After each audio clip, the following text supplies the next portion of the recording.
Hello, and thank you for watching our video about the new MLS opt-out form. The form titled Seller's Instruction to Exclude Listing from Multiple Listing Service begins with an initial reminder to the agent that this form, along with a copy of the original listing agreement, must be submitted to the MLS within 3 days of the listing agreement. The following information on the form is meant to educate the seller as to the definition of the multiple listing service, the typical mandatory nature of submitting listings to the multiple listing service within 72 hours of the listing contract date, and the potential exposure listings within the MLS receive from real estate professionals and the public at large. The second part of this form lists the possible impact of excluding the property from the MLS. Those items include reduced marketing to the local real estate professionals through the MLS, reduced online exposure of the property, and that the public may be unaware of the terms and conditions under which the seller is marketing the property. The seller opt-out options are labeled as follows.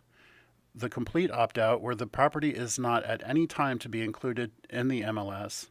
The timeframe opt-out, where the seller must indicate the date in which the property should be entered into the MLS. The photo opt-out is used if the seller does not want a photo of their property to appear in the MLS due to privacy concerns. If the seller wants their listing to be included in the RIST MLS database after the property is sold, they must initial the statistical information section of the form to allow for the property to be entered at the completion of sale. And the last part of this form is reserved for the signatures. Listings must be submitted to the MLS within 72 hours of the contract date, not including weekends and holidays.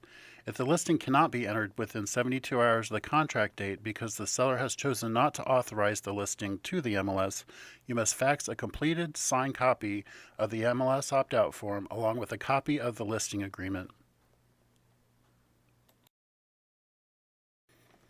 If the seller is concerned about sending the listing to the MLS because it will be displayed on third-party advertising websites, remember you can enter the listing into the MLS and choose not to send the listing to the internet through third parties and also IDX.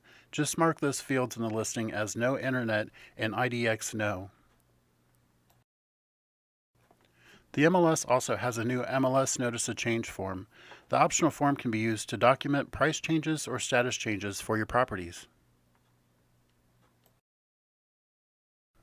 These forms are available on ristinc.com, and you can also find download links for them below this video. Thanks for watching and have a fantastic day.